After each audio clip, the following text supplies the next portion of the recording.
Her heart had been silent for 317 years. Until tonight. One heartbeat. That's all it took to know she was dying. Or coming alive. She couldn't tell which anymore. He had 63 minutes before the transformation became permanent. 63 minutes before the wolf consumed the man forever. Before every werewolf on Earth lost their humanity and became pure, mindless beasts that they'd never met before tonight. They were supposed to be enemies, vampire and werewolf, predator and predator, separated by centuries of bloodshed and hatred. But when the ancient curse began to break, when the supernatural balance that had held for 3,000 years started to crumble, they had one impossible choice. Let both their species die in chaos and madness or sacrifice everything they were to save everyone else. The ritual demanded a price. One vampire's life. One werewolf's humanity. An ancient magic that had never been broken, never been changed, never been challenged. They chose to challenge it anyway. This is the story of the vampire's last heartbeat before the werewolf's dawn. This is the story of two people who rewrote the rules of magic itself because they refused to accept that love and survival had to be mutually exclusive. And it starts with a champagne glass shattering on a marble floor, and a heart that should never have beaten again suddenly pounding like thunder in a chest that had been cold and dead since 1708. What happens next will change the supernatural world forever. The champagne glass shattered against the marble floor, but Elara didn't hear it. She was too focused on the impossible sensation radiating through her chest. A rhythmic pulse that shouldn't exist. Her hand flew to her sternum, pressing hard against the silk of her dress as guests at the gallery opening swirled around her, oblivious. Thump. Thump. Thump. 317 years. That's how long it had been since her heart had beaten. That's how long she'd been dead. Miss Corvinus, are you all right? The gallery owner's voice sounded distant, muffled, like she was underwater. Elara forced a smile, the same practiced expression she'd perfected over centuries. Fine. Just need some air. She moved through the crowd with supernatural grace, but inside, panic clawed at her. The city lights of Prague blurred as she stumbled onto the balcony, gripping the railing. Her reflection in the glass doors showed what she already knew: pale skin, dark eyes, the same face she'd worn since 1708. But inside, something fundamental was changing. Her phone vibrated. A known number. She almost ignored it, but the message made her blood run cold. You feel it too, don't you? The beating. It's not just you. Midnight. Old Town Bridge. Come alone, or we all die at dawn. Elara's fingers trembled as she typed back, "Who is this?" The response was immediate. Someone who knows what's happening to us. Vampires are becoming mortal. Werewolves are losing control. The balance is breaking. 3 hours until sunrise. 3 hours until it's permanent. She looked at the time. 9:47 p.m. Her heart, her impossible, treacherous heart, beat faster across the city. Silas Volkova pressed his forehead against the cold bathroom mirror, watching his eyes flicker from brown to gold and back again. This wasn't supposed to happen. The full moon was tomorrow night, not tonight. He had 24 hours before the transformation. That's how it always worked, except his bones were already aching. His senses were already heightened. He could hear conversations 3 floors down, smell the fierce sweat of a woman being followed 2 blocks away, taste the copper tang of blood in the air from a kitchen accident across the street. Not yet, he growled at his reflection. Not yet, damn it. His phone rang. Marcus, his pack leader. Tell me you feel it. Marcus's voice was strained, desperate. The early shift. Yeah, I feel it. It's not early, Silas. It's wrong. The others? Marcus's voice cracked. They've already turned. All of them. And they're not coming back. I can feel it. This isn't our normal transformation. Something's breaking inside us. Silas's grip tightened on the sink. What do you mean not coming back? I mean they're feral. Completely gone. I barely escaped. They tried to kill me. Their own pack leader. A howl echoed through the phone, distant but wrong, too long, too anguished. That's Victor. He's been my second for 15 years, and right now he'd rip my throat out without recognizing me. Where are you? Abandoned metro station, Line C, maintenance tunnel. Get here. We need to figure this out before. The call ended abruptly, replaced by the sound of snarling and screaming. Silas stared at his phone, then at his hands. His fingernails were already sharpening into claws. He had maybe an hour before he lost himself too. He grabbed his jacket and ran. Elara arrived at the Old Town Bridge at 11:53 p.m. The ancient stone structure was empty, tourist season having ended weeks ago. Prague's lights reflected off the Vltava river below, creating dancing patterns that would have been beautiful if she weren't fighting down the urge to vomit, another sensation she hadn't experienced in centuries. You actually came. The voice came from behind a statue of St. John of Nepomuk. Elara spun, her vampire speed still intact despite everything else going wrong. A man stepped into the lamplight, tall, broad-shouldered, with the kind of raw physicality that screamed danger. His eyes flickered gold for just a moment before settling back to brown. Werewolf, she hissed, fangs extending instinctively. Vampire, he replied, but there was no hostility in his voice. Just exhaustion. I'm Silas. I sent you the message. How did you get my number? Does it matter? Look at us. Your heart's beating, isn't it? And I'm shifting 12 hours early. He held up his hand, showing claws that extended and retracted involuntarily. Something's destroying the supernatural balance. If we don't fix it before dawn, you'll be fully mortal and I'll be fully beast. Permanently. Elara wanted to argue, to deny, but her treacherous heart was pounding so hard she could barely think. That's impossible. The ancient curses don't just break. They've held for millennia. Then explain this. Silas pulled out his phone, showing her a video. Werewolves, at least a dozen, rampaging through what looked like a warehouse district. Their movements were wrong, too aggressive, too mindless. These weren't the controlled transformations she'd seen before. These were monsters. My entire pack, Silas said quietly. Gone in the last 2 hours.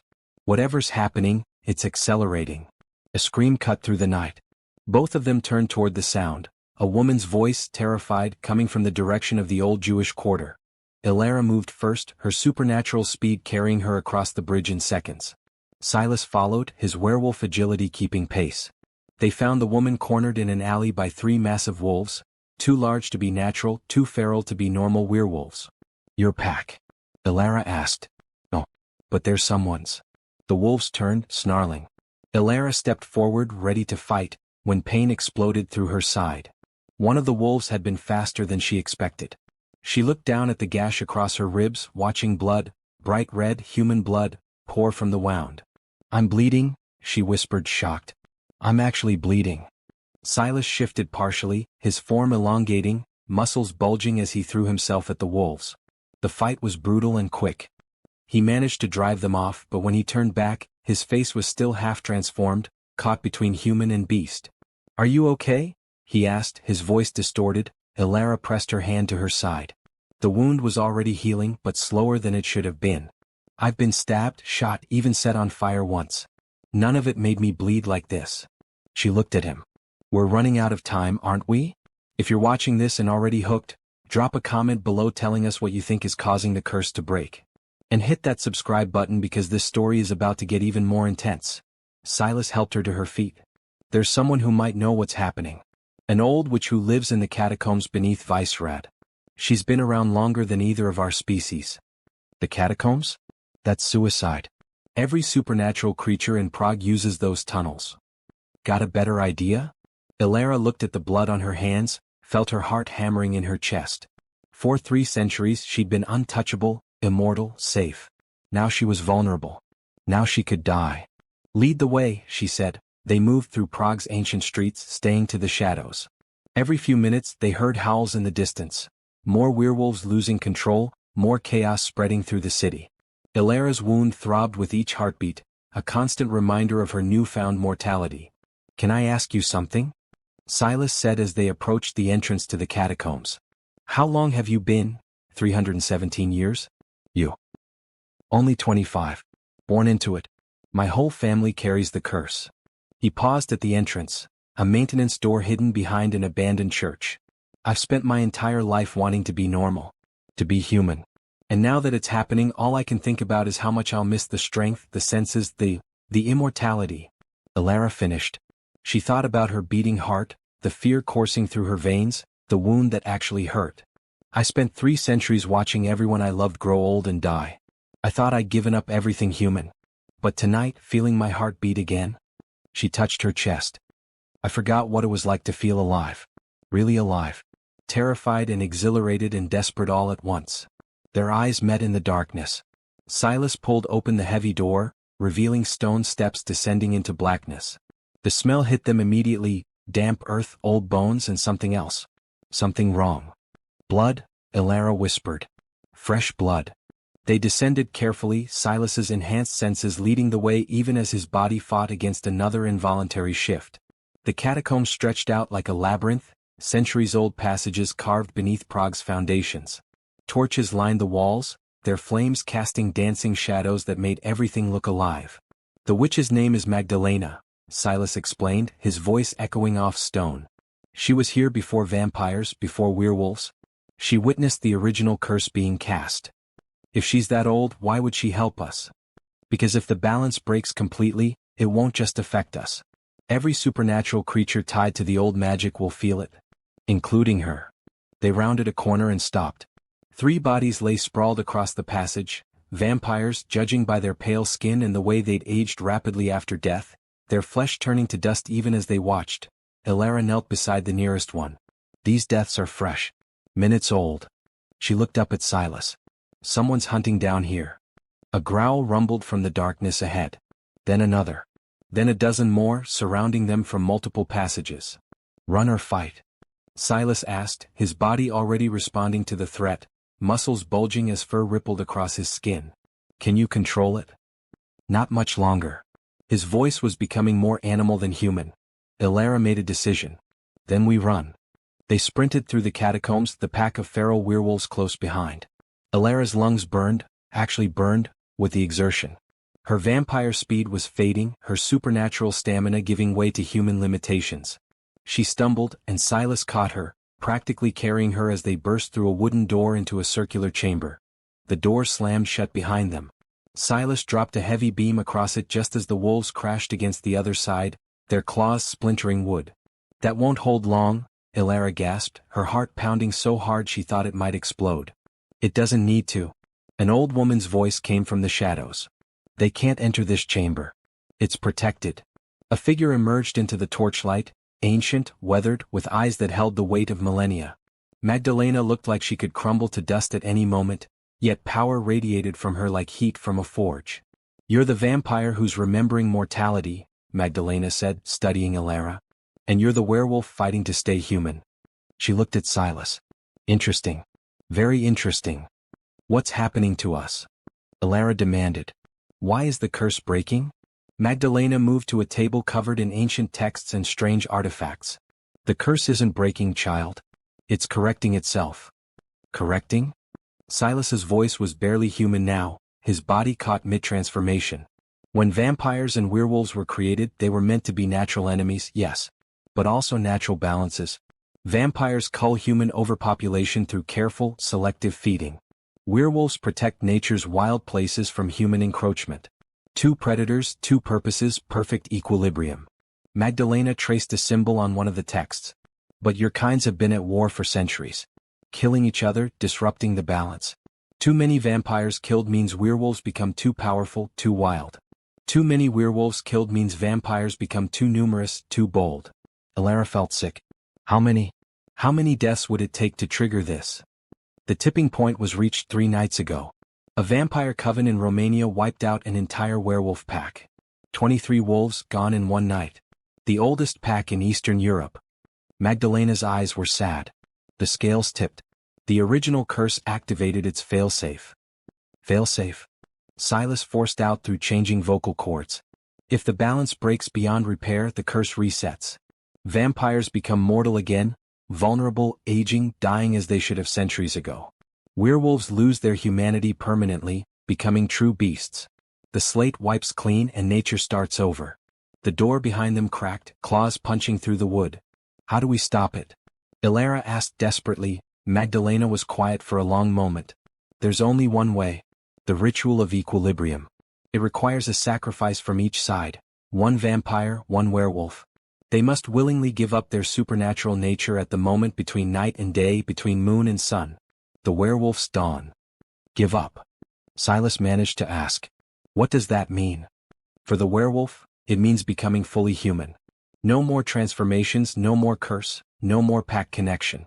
Just an ordinary mortal life. Magdalena turned to Elara. For the vampire, it means true death. Your heart has already started beating again.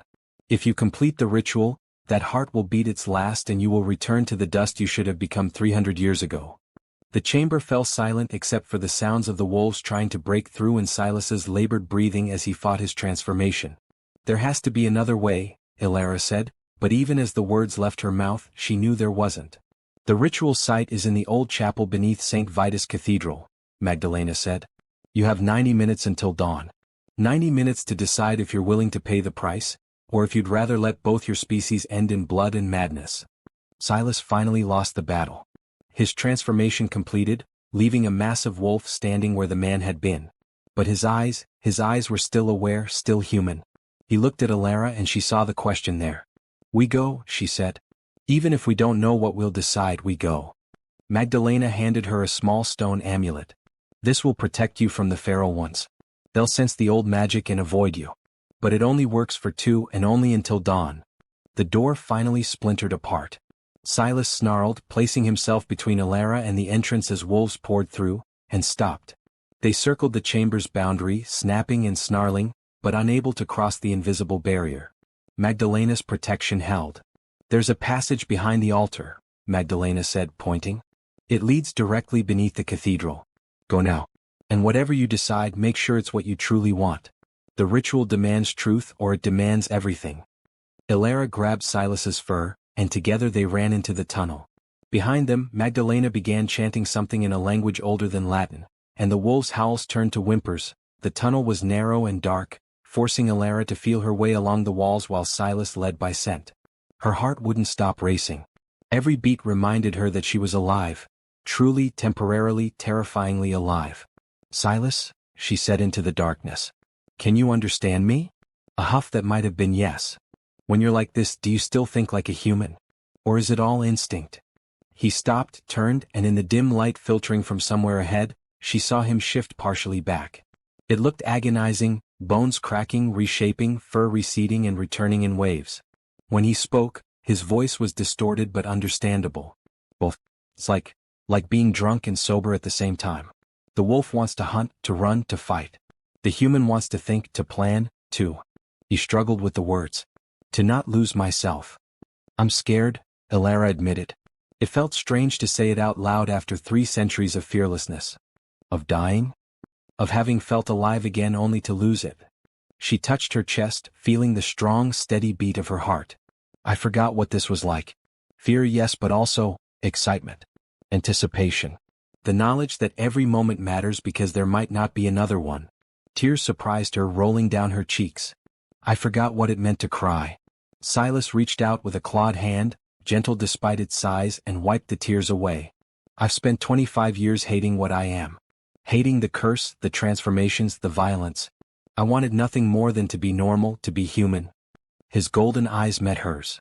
But tonight, using this strength to protect you, to fight beside you. Maybe the curse isn't just what we are. Maybe it's what we choose to do with it. The moment hung between them, heavy with possibility and impossibility. A distant howl shattered the silence. Then another. The feral wolves were tracking them.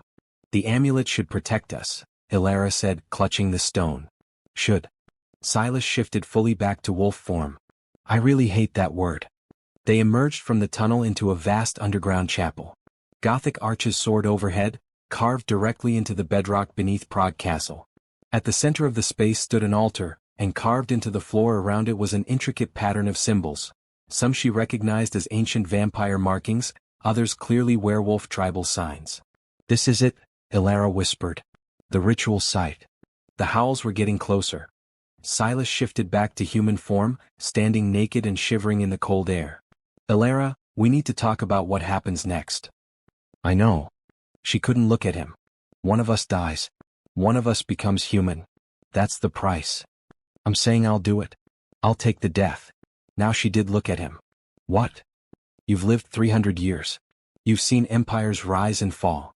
You've experienced more than I ever will. If someone has to die, let it be the werewolf who's only been alive for 25 years. If you're feeling emotional right now, let us know in the comments. And make sure you're subscribed because you need to see how this ends. That's not how this works, Elara said. The ritual requires specific sacrifices. Vampire returns to death. Werewolf returns to humanity. We don't get to choose who takes which role. Then we don't do the ritual. And let everyone else suffer? Let every vampire become mortal and age to death? Let every werewolf lose their mind and become a monster? She stepped closer to him. Silas, your entire pack is already gone. How many others are out there right now hurting people, killing people because we're standing here arguing? I don't care about them. His voice echoed through the chapel. I care about? He stopped himself. About what? He looked at her, really looked at her, and something in his expression made her heart skip a beat. I just met you 3 hours ago. I don't even know your favorite color or what you do for a living or what makes you laugh. But standing here with you, fighting beside you, watching you discover what it means to be alive again. He ran his hand through his hair, frustrated. I don't want to watch you die. Elara felt something crack inside her chest, not her heart but something deeper. 300 years of carefully maintained distance, of never letting herself care too much because everyone she loved would eventually leave her. And here was someone willing to throw away his chance at a normal life for someone he just met. My favorite color is deep purple, Elara said softly. The color the sky turns just before dawn, when it's caught between night and day. I haven't seen it in 3 centuries because vampires can't be out at sunrise. She moved closer to him. I was a painter before I was turned. I had a small studio in Vienna and I was terrible at it but I loved it anyway. And what makes me laugh? Her voice caught. I don't remember anymore. It's been so long since I laughed that I've forgotten what joy feels like. Silas reached for her hand. His was warm, feverishly warm from the wolf inside him. Hers was cold but growing warmer with each beat of her reawakening heart. I wanted to be a teacher, he said. History. I loved reading about the past, about all the things that happened before I was born. But how could I stand in front of children when every full moon I turn into a monster? He squeezed her hand. I've spent my whole life wanting to be normal, Elara. But right now I wish I had more time to be this, whatever this is, with you. She pulled him closer, her free hand touching his face. We have 53 minutes until dawn. 53 minutes to decide whether to save everyone else or save ourselves. That's not much of a choice. No, she agreed. It's not. They stood there in the ancient chapel, holding each other, 2 impossible creatures caught between what they were and what they might become. Then Silas leaned down and kissed her, and Elara felt her heart, her miraculous, terrible, beautiful heart, race with something she'd thought she'd lost forever. Hope. The kiss broke when a wolf's howl echoed through the tunnel they just exited. Then another howl answered from a different direction. The amulet's protection was failing, or the feral wolves were growing desperate enough to challenge it. We're out of time, Silas said. Elara looked at the ritual circle, then at him. What if there's another way? What if we don't have to follow Magdalena's exact instructions? What do you mean? She said the ritual requires 1 vampire and 1 werewolf to sacrifice their supernatural nature. She said the vampire dies and the werewolf becomes human. But what if, she started pacing, her mind racing. What if both of us entered the circle? What if we shared the burden somehow? Shared how? Split the difference? Become half mortal, half immortal? I don't know. Maybe. The curse was designed to maintain balance, right? 2 predators equal and opposite. What if instead of 1 dying and 1 living, we both end up somewhere in between? Silas looked skeptical. That's a huge gamble. Ancient magic doesn't usually appreciate improvisation. We could both die. Or both become monsters. Or worse. Worse than what's already happening? A crash came from the eastern tunnel. Wolves poured into the chapel, at least 20 of them, their eyes glowing with feral hunger. The amulet might have slowed them down, but it hadn't stopped them. Decision time, Silas growled, his body already beginning to shift. Elara made a choice. She grabbed his hand and pulled him into the ritual circle. The moment they crossed the carved boundary, the symbols began to glow, vampire markings pulsing with cold silver light, werewolf signs burning with golden fire. The wolves stopped at the circle's edge, pacing and snarling but unable to cross. Whatever magic protected this space was stronger than their hunger. Now what? Silas asked. His transformation had halted mid-shift, leaving him caught between human and wolf, as if the ritual's magic held him suspended. Elara felt it too, her heartbeat synchronizing with the pulsing light, her vampire nature pulling against her newfound mortality. Magdalena said the ritual happens at the moment between night and day. At the werewolf's dawn. We have 40 minutes. Then we wait. She didn't let go of his hand. And we decide what we're willing to give up. They sat together in the center of the circle while the wolves prowled around them and time ticked away. Silas told her about growing up in a werewolf family, the terror of his first transformation at 13, the way his mother had held him afterward while he cried. Elara told him about Vienna in 1708, about the vampire who'd turned her, a nobleman who'd promised her eternal beauty and delivered eternal loneliness instead. "Do you regret it?" Silas asked. "Becoming a vampire?" "Every day for the first century. Then I stopped regretting it because regret requires caring, and I trained myself not to care about anything." She looked at their joined hands. "But tonight, feeling this," she placed his hand over her heart. "I regret all those years I spent not feeling. Not living. If we survive this, if there's a way for us both to make it through?" Silas hesitated. "Would you want to try? To see what we could be?" "You mean if I'm mortal and you're human? Two ordinary people trying to have something like a normal relationship?" "Yeah. Exactly that." Elara laughed, actually laughed, and the sound surprised her so much she gasped. "I forgot," she whispered. "I forgot what laughing felt like." Silas smiled. "I like that sound. I'd like to hear it again." "Then you'd better make sure we both survive this." The eastern sky beyond the cathedral's foundations was beginning to lighten, not visible from where they sat, but Elara could feel it. Every vampire could sense approaching dawn like sailors sensing a coming storm. Her skin began to tingle, that old warning that sunlight was near. "It's starting," she said. The ritual circle blazed brighter. The symbols rose from the floor, floating in the air around them like burning constellations. Elara felt something pulling at her, not painful but insistent. Her vampire nature being drawn out like poison from a wound. Silas gasped beside her, his body convulsing as the wolf was ripped away from his human core. His claws retracted, his fur receded, bones cracking as they reshaped themselves. "Hold on to me," Elara commanded, gripping both his hands now. "Whatever happens, don't let go." The magic intensified. Elara's 300-year-old memories flashed before her eyes. Every face she'd known and lost, every sunrise she'd missed, every moment of joy she'd denied herself. The vampire was dying inside her and she felt it like losing a limb. But her heart kept beating. Stronger now. More insistent. Silas screamed as the wolf fought to stay connected. His entire pack bond was being severed, cutting him off from the collective consciousness he'd known his entire life. Elara could see the agony in his face, the loss of something fundamental to his identity. "Look at me," she said firmly. "Silas, look at me." His eyes met hers, pure brown now, no trace of gold. "You're not alone," she told him. "Whatever we lose, we have each other. You're not alone." The wolves surrounding them began to howl, a mournful, anguished sound. Elara realized they could feel it too. Their pack brother being torn away from them, becoming something other. Then something unexpected happened. The ritual circle's magic, instead of flowing outward to reset the balance across the world, began to concentrate around Elara and Silas. The symbols spun faster, creating a vortex of silver and gold light. "This isn't what Magdalena described," Silas managed to say through gritted teeth. "No," Elara agreed, watching in awe as the magic responded to their joined hands, their shared sacrifice. "This is something else." The magic recognized what they were attempting, not two separate sacrifices but one unified offering. The ritual was adapting, trying to accommodate their choice to face the cost together. But ancient magic demanded ancient prices. A voice spoke directly into Elara's mind, not words exactly but understanding. The choice crystallized before her. She could die as originally intended, letting Silas live as a human. Or they could both survive, but the cost would be different. Permanent. Irreversible. She looked at Silas and knew he was hearing the same thing. "What do we do?" he asked.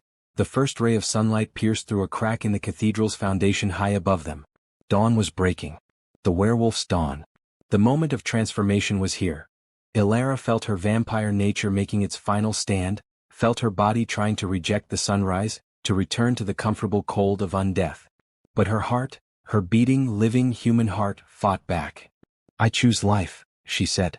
"Whatever form it takes. I choose to live." "Together?" Silas asked. "Together."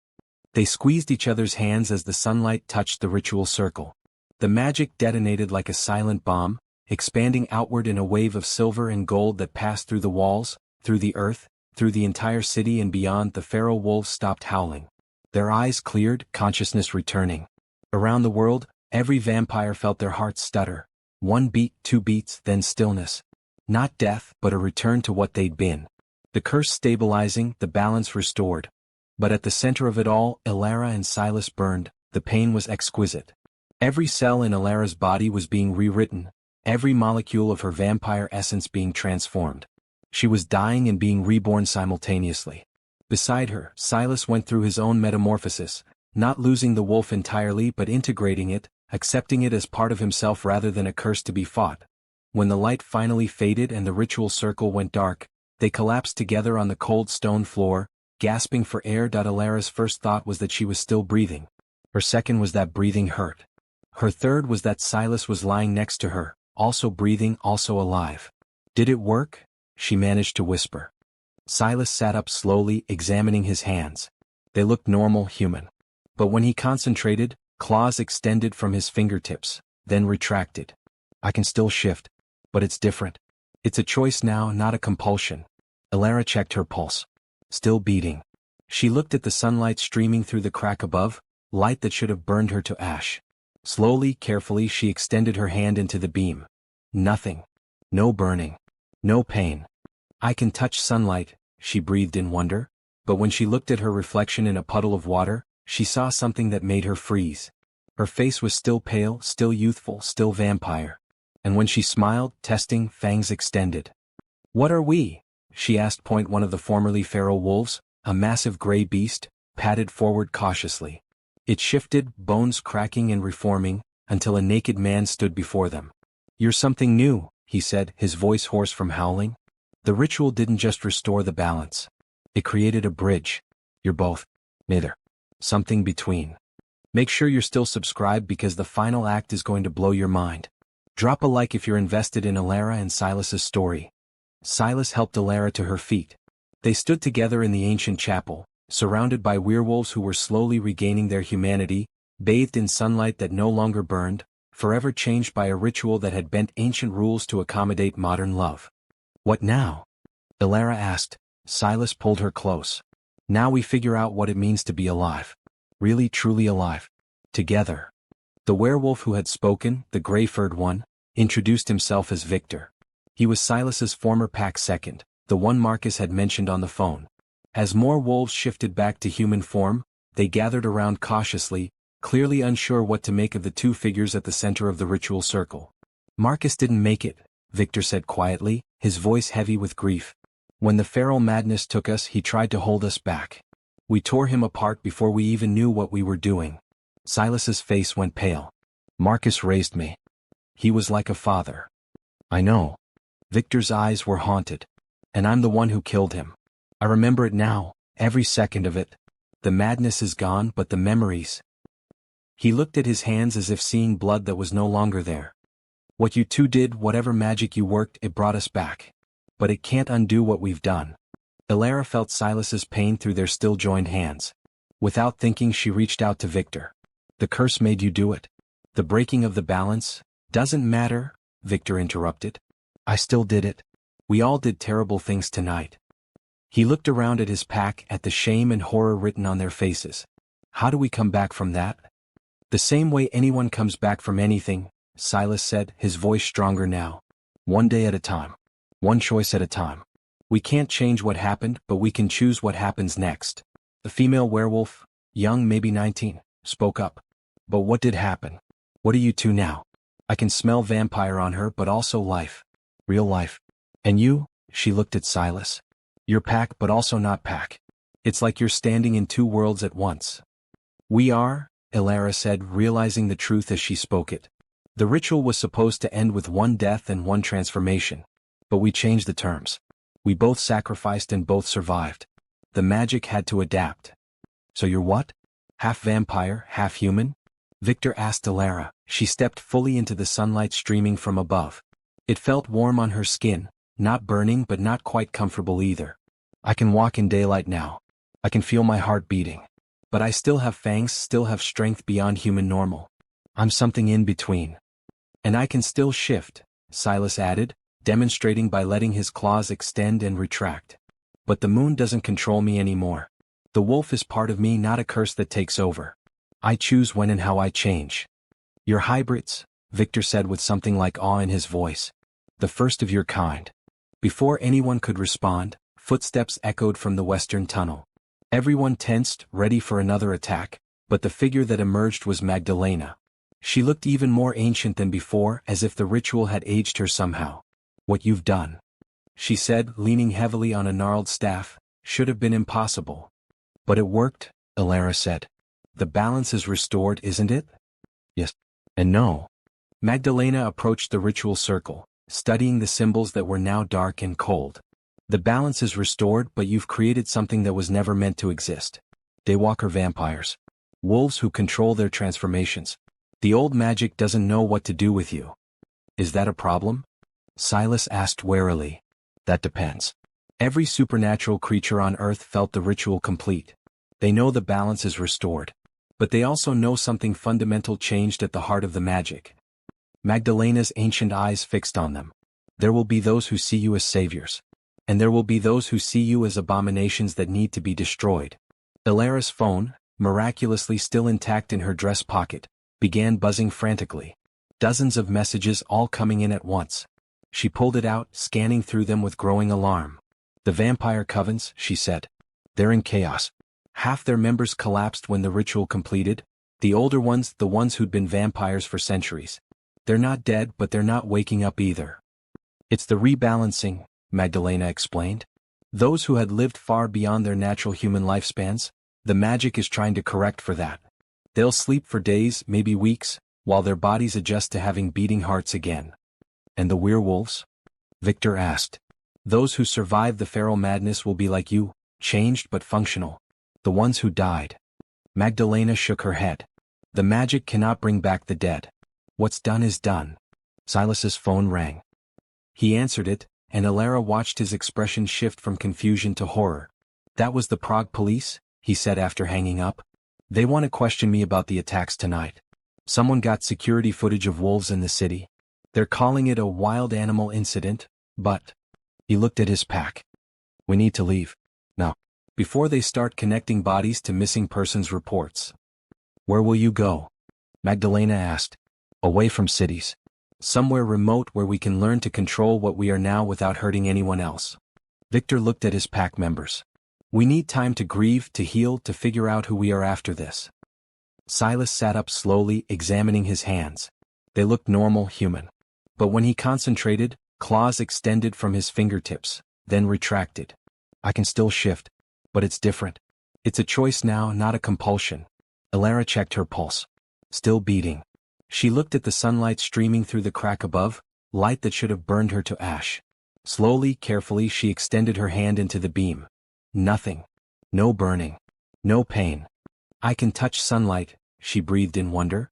But when she looked at her reflection in a puddle of water, she saw something that made her freeze. Her face was still pale, still youthful, still vampire. And when she smiled, testing, fangs extended. "What are we?" she asked. One of the formerly feral wolves, a massive gray beast, padded forward cautiously. It shifted, bones cracking and reforming, until a naked man stood before them. "You're something new," he said, his voice hoarse from howling. "The ritual didn't just restore the balance.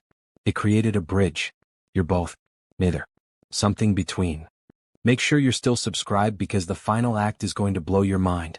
Drop a like if you're invested in Elara and Silas's story." Silas helped Elara to her feet.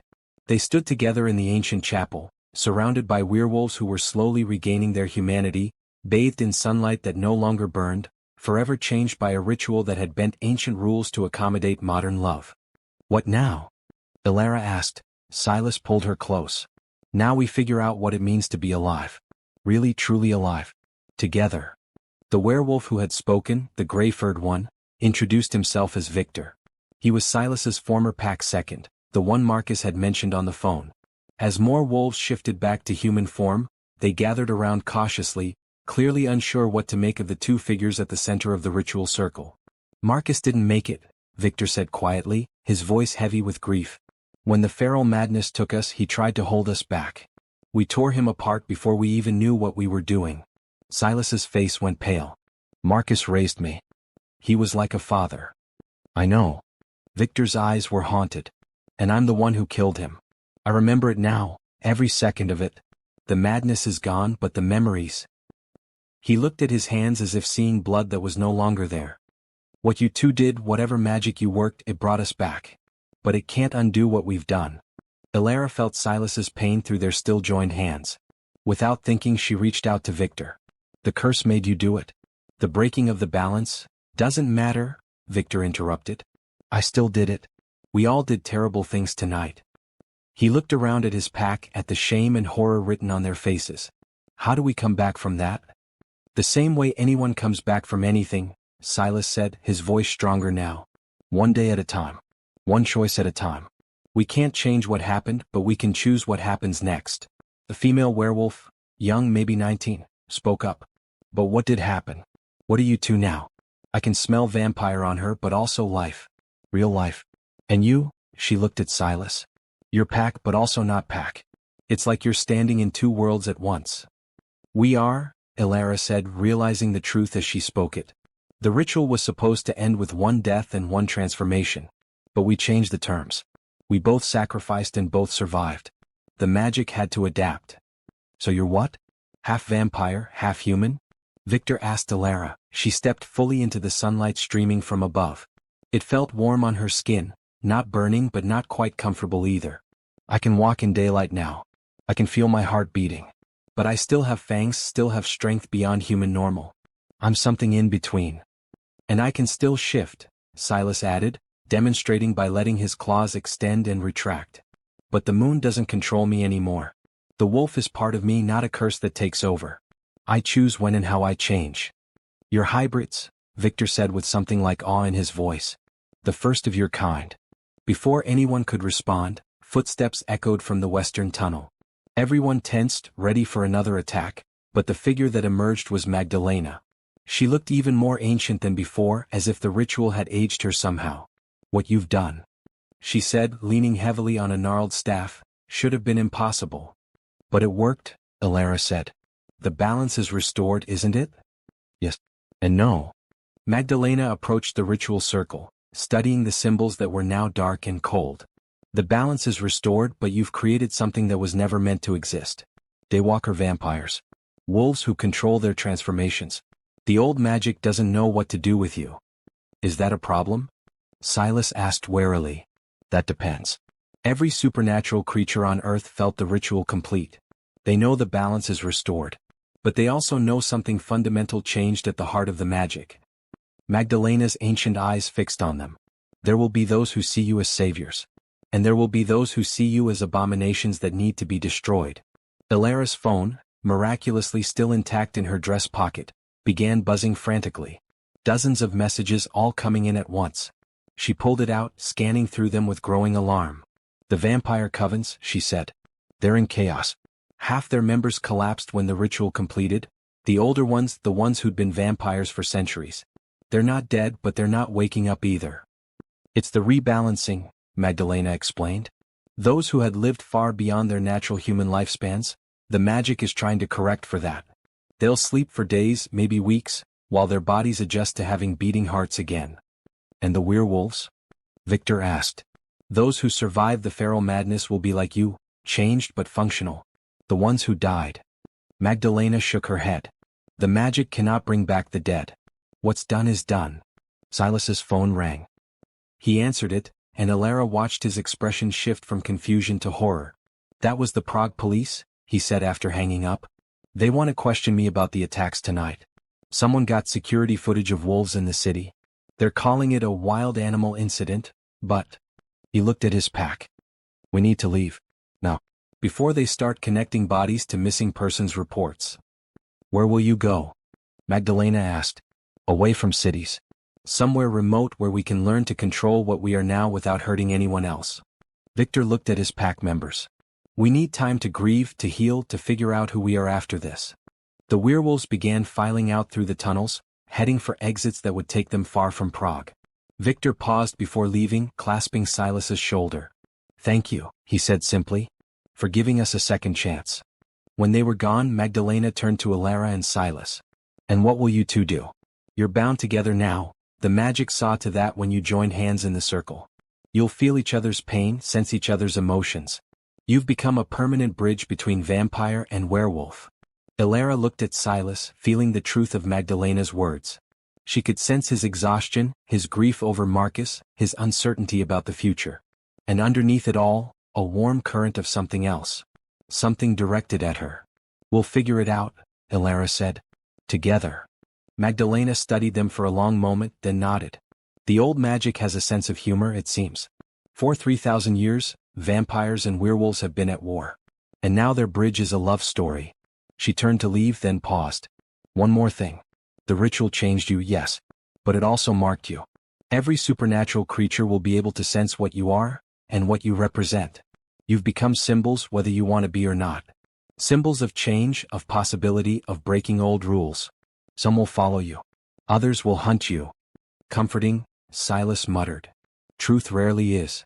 Magdalena disappeared into the shadows, leaving them alone in the chapel. Elara and Silas stood in the aftermath, surrounded by the scorch marks of magic and the memory of transformation. Above them, full morning sunlight streamed through the cracks in the foundation. Elara walked into it, tilting her face up, feeling warmth she hadn't experienced in 3 centuries. "I can see the sunrise," she whispered. "I can finally see it." Silas joined her in the light. "Is it how you remembered?" "Better. Because I thought I'd never see it again." She turned to him. "What Magdalena said about us being bound, can you feel it? Can you feel me?" "Yes. It's like having someone else's heartbeat inside my chest alongside my own." He touched her face gently. "I can feel your joy right now. Your wonder. Your fear about what comes next. What do we do, Silas? How do we live with this?" "The same way we've been living for the past 4 hours. One moment at a time. One choice at a time." He smiled, and it transformed his face from exhausted to hopeful. "And right now, I choose to do something I've wanted to do since we kissed in this chapel." "What's that?" "Ask you on a proper date. Not running from feral werewolves or performing ancient rituals. Just dinner. Conversation. Getting to know each other without the threat of death looming over us." Elara laughed, that sound she'd rediscovered, and it echoed through the ancient space. "I would love that. But I should warn you, I haven't been on a date since 1707. I might be a bit rusty. I've never been on a date where I didn't have to worry about accidentally transforming and eating my companion. So we'll both be learning." They climbed out of the catacombs together, emerging into Prague's old town just as the city was waking up. Morning commuters hurried past, completely unaware that the supernatural world had just been rewritten beneath their feet. Elara breathed in the morning air, really breathed it, tasting the coffee from nearby cafes, the fresh bread from bakeries, the diesel from buses. Every sensation was amplified, new, miraculous. "I'm starving," she said suddenly. "Actually hungry. When was the last time I felt hungry for real food instead of just blood?" 317 years ago? Silas guessed. "Right. I may have forgotten how to eat like a human. Well, I know a place that makes the best trudelnik in Prague. It's sweet, it's warm, and it's definitely better than blood." They walked through the ancient streets hand in hand, 2 impossible creatures figuring out how to be alive. Elara felt eyes on them, not human eyes but others. She sensed vampires watching from shadowed windows, werewolves tracking their scent from alleyways. The supernatural community was aware of them now, studying them, trying to decide what their existence meant. "They're watching us," she murmured to Silas. "I know. Let them watch." He squeezed her hand. "We didn't survive everything we survived just to hide now." They found a small cafe with outdoor seating, and Silas ordered for both of them. When the food arrived, pastries and coffee and fruit, Elara stared at it like she'd forgotten what to do. "You just eat it," Silas said with amusement. "I know that. I'm just—" She picked up a strawberry, examining it. "Preparing myself. What if I hate it? What if 300 years as a vampire ruined my human taste buds? Only one way to find out." Elara bit into the strawberry. The sweetness exploded across her tongue, so intense she gasped. "Oh my God. Good or bad? Incredible. Everything tastes so much more than I remembered." She tried the pastry next, then the coffee, her eyes widening with each new flavor. "How did I survive 3 centuries drinking nothing but blood? This is amazing." Silas watched her with undisguised affection. "You look happy." "I'm happy. Terrified and confused and not sure what happens next, but happy." She reached across the table for his hand. "Thank you." "For what?" "For not letting me die alone in that ritual. For holding on to me. For choosing to figure this out together instead of taking the easy way. Elara, there was no version of tonight where I let you go. The moment I saw you on that bridge, felt that connection. He shook his head. Maybe it was the magic. Maybe it was fate. Maybe it was just two desperate people finding each other at the right moment. But I knew I wanted to see what came next for you. For us. They finished their breakfast as the sun climbed higher over Prague. Elara kept catching herself touching her chest, feeling her heartbeat, marveling at the simple miracle of being alive. Around them, the city moved at its normal pace, humans going about their daily lives, completely unaware that two people at a cafe were redefining what it meant to be supernatural. We should probably find somewhere to stay, Silas said eventually. Somewhere we can rest and figure out our next moves. The pack will need guidance. The vampire covens will have questions.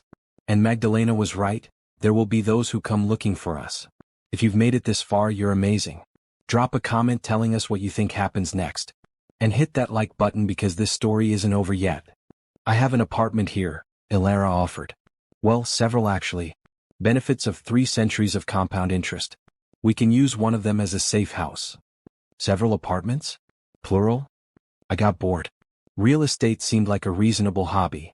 She stood, leaving money on the table. Come on. Let's get somewhere secure before. She stopped mid-sentence. 3 figures had appeared at the edge of the cafe's outdoor seating. Vampires, judging by their pale skin and the predatory stillness in their movements. The leader was a tall woman with silver hair and eyes like ice. Elara Corvinus, the woman said, her voice carrying an accent Elara couldn't place. We need to talk about what you've done. Silas was on his feet immediately, positioning himself between Elara and the newcomers. She felt his protective instinct through their bond, fierce and absolute. Easy, Elara said quietly, touching his arm. I know her. Catherine de Valois. She's from the Paris Coven. One of the oldest vampires in Europe. Catherine's cold eyes flicked to Silas, assessing. And you've taken up with a werewolf. How progressive. Her tone made it clear she didn't mean it as a compliment. What do you want, Catherine? Elara kept her voice steady, but she could feel tension coiling in her muscles. A new sensation, this physical response to threat. The covens are in disarray. Half our elders collapsed during your ritual. They're still sleeping, their hearts beating like humans, and we have no idea if they'll wake up. Catherine stepped closer, ignoring Silas's warning growl. You broke something fundamental, Elara. The question is whether you did it to save us or destroy us. To save everyone, Elara said firmly. The balance was broken. If we hadn't performed the ritual, every vampire would have become mortal and every werewolf would have lost their minds permanently. You'd all be dead or monsters by now. So you say. But look at you. Catherine's gaze was clinical, dissecting. Walking in sunlight. Heart beating. Yet still vampire enough to have fangs. You're an abomination. A violation of every natural law that governs our existence. Careful, Silas said, his voice dropping to something almost lupin. You're talking about my... He paused, seeming to realize he didn't have a word for what Elara was to him. Your what?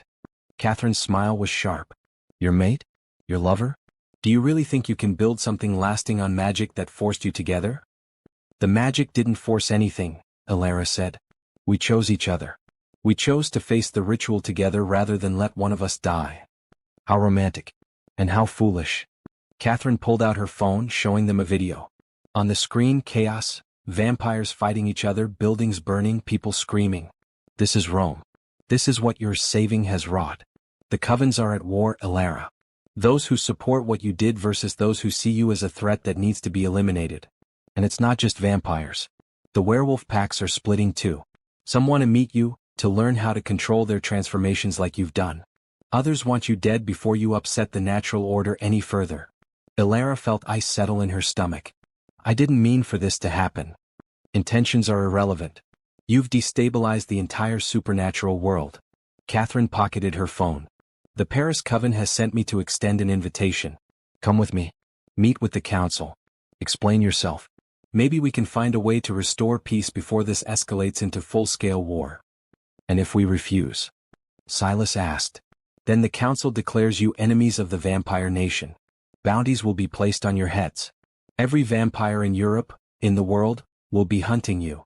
Catherine's expression softened slightly. I don't want that, Elara. I remember you from Vienna, from before you were turned. You were kind then. I'd like to believe you still are. But you need to face what you've created.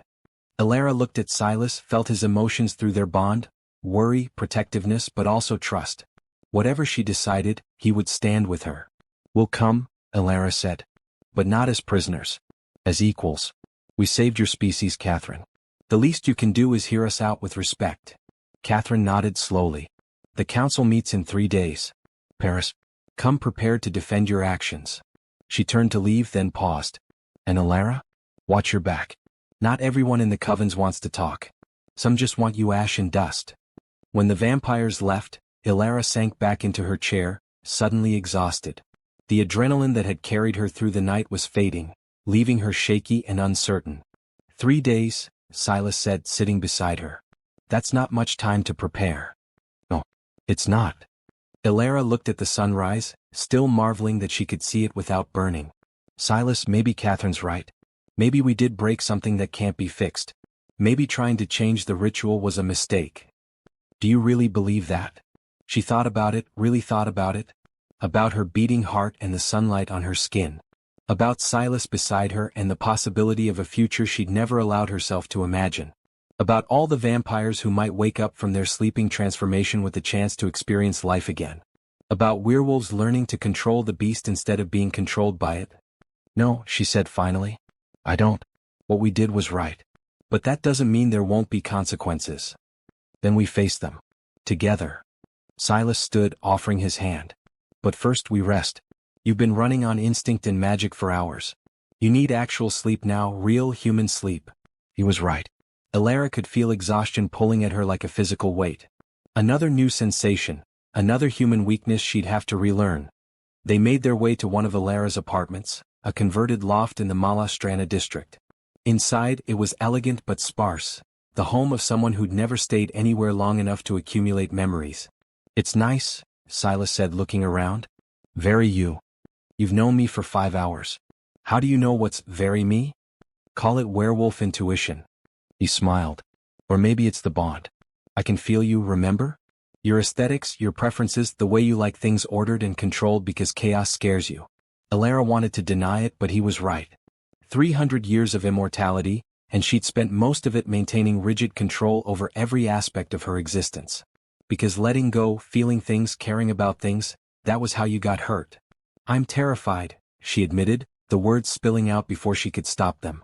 "Of the council, of what's coming of this," she gestured between them. "Of feeling so much after feeling nothing for so long. What if I'm not strong enough to handle it?" Silas crossed to her, cupping her face in his hands.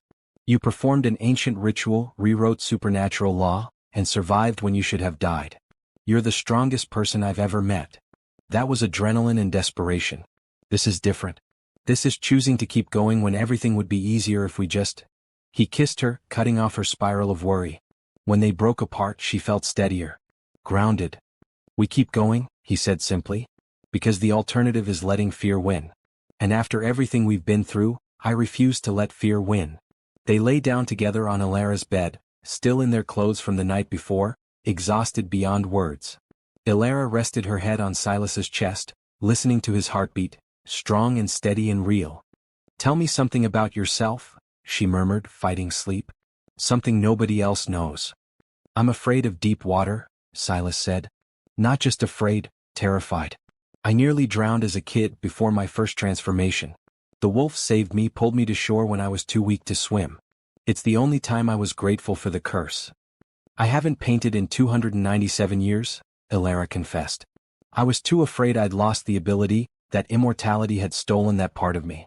But tonight, seeing the sunrise again, I want to try. I want to paint what I'm feeling right now." "Then you will. We'll get supplies tomorrow. You can teach me about art, and I'll teach you about terrible history puns." "History puns? I told you I wanted to be a history teacher. The puns come with the territory." Elara laughed softly. "I can't wait." They drifted off to sleep as the morning sun filled the apartment, two impossible beings learning to be simply human together. When Elara woke, it was late afternoon. Silas was still beside her, snoring softly. She watched him sleep, marveling at the ordinariness of the moment after the extraordinary night they'd survived. Her phone buzzed with new messages. More from vampire covens, some supportive, some threatening. Messages from werewolf packs seeking guidance. Even a few from witches and other supernatural creatures, all asking the same basic question. What happens now? Elara didn't have an answer. But as she looked at Silas, felt their bond humming with shared life and possibility, she realized she didn't need all the answers right now. She slipped out of bed carefully, not wanting to wake him, and found her way to the apartment's small balcony. Prague spread out before her in the golden afternoon light, beautiful, ancient, and completely unaware of the changes happening in the shadows. Couldn't sleep? Silas's voice came from behind her. Just thinking. About Paris, about what we're going to say to the council, about... She trailed off. About us. About whether this is real or just the magic binding us together. Silas joined her at the railing. I've been wondering the same thing. But here's what I figure, does it matter? The magic brought us together, sure. But we're the ones who chose to hold on when we could have let go. We're the ones choosing to stay together now. That's as real as anything gets. You're very wise for someone who's only 25. And you're very young for someone who's 317. She laughed, and the sound still surprised her with its lightness. We should prepare for Paris. Figure out what we're going to say, how we're going to defend what we did. Or, Silas suggested, we could spend today being normal. Go for a walk, get dinner, see a movie. Do all the ordinary things we never thought we'd get to do. Save the supernatural politics for tomorrow. Elara considered it. Every practical instinct told her they should be preparing, planning, protecting themselves. But another part, the part that had just rediscovered what it meant to be alive, desperately wanted what Silas was offering. Okay, she said. One day of normal. But tomorrow we prepare. Deal. They spent the evening wandering through Prague like tourists, visiting the castle, walking across the Charles Bridge, eating at small restaurants where nobody knew them or what they'd done. For a few hours they were just two people falling for each other, learning each other's stories and quirks and dreams. As night fell and they returned to the apartment, Elara felt something settle inside her. Not peace exactly, but acceptance. They'd change the world and the world would fight back. There would be councils to face and enemies to overcome. But they'd face it all together. Silas, she said as they stood in her apartment, city lights glowing through the windows. Thank you for today. For reminding me why surviving was worth it. Thank you for letting me see the sunrise with you. For showing me that the curse could become something beautiful instead of something to hate. They came together in a kiss that felt like a promise, not of happily ever after because they both knew better than to believe in that. But a promise of trying, of choosing each other, of building something new from the ashes of what they'd been. Outside, the supernatural world was changing. Vampires were waking from their transformations with beating hearts and new possibilities. Werewolves were learning to control their shifts, to choose when and how they changed. And at the center of it all, a vampire and a werewolf who'd become something more, not despite the magic that bound them, but because of the choice they'd made to honor it. 3 days later, they would face the council in Paris. There would be trials and threats and battles to come. But tonight, Elara Corvinus watched the moon rise over Prague with a beating heart and a werewolf's hand in hers, and for the first time in 317 years she felt fully, completely, impossibly alive. The vampire's last heartbeat before the werewolf's dawn hadn't been an ending at all. It had been a beginning. If this story moved you, if you felt every moment of Elara and Silas's journey, show us some love. Hit that like button, drop a comment telling us your favorite moment, and subscribe because their story isn't over. The council meeting in Paris, the battles to come, the question of whether their love can survive the supernatural war they've started, that's all waiting in the next chapter. But that's a story for another time.